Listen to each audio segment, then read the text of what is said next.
na-edo odogwu na Nnewi. Happy birthday to you. Ọ bụ tata bụ 11th of November. Ịtụkwasara afọ n'elu afọ nke ịta. Odogwu Sonto Chukwu zelu m. Ezigbo nwa mụrụ na Nnewi, ezigbo nwa na-edo. Ndebe anyị ka mee. Ọ ga-adịkwe. Kedu ihe siri odogwu nwa zelu m? Happy birthday to you. Maka na ndị a na-etiri egwu okene o. Ndị a na-etiri egwu obodo eze. Anyị na odogwu.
Sonto iri si ara bati aga.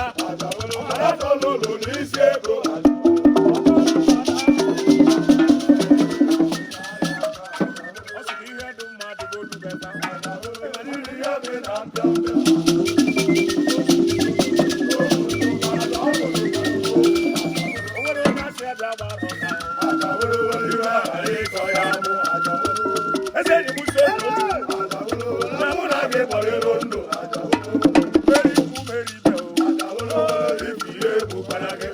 sotoro onye chọrọ ụka ọ ga-eme gị ya bụ gbadachi ụzọ onye jiga ọ bụ otigbuoru ụgwọ ajọ mmadụ ana m ere n'oge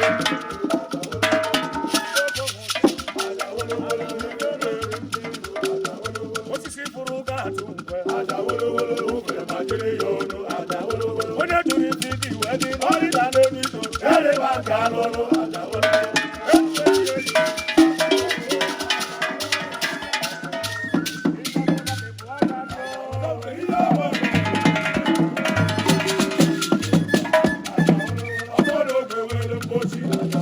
onye mana Sonto Chukwu ga-abụ ọgaranya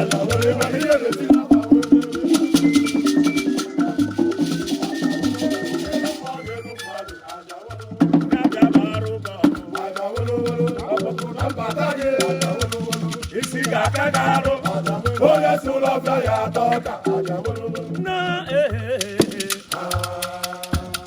okorodumodu na okorodumodu na ya ekene Sonto ogolodumodu na ogolodumodu na ya ekele okorodumodu na okorodumodu na ya ekene Sonto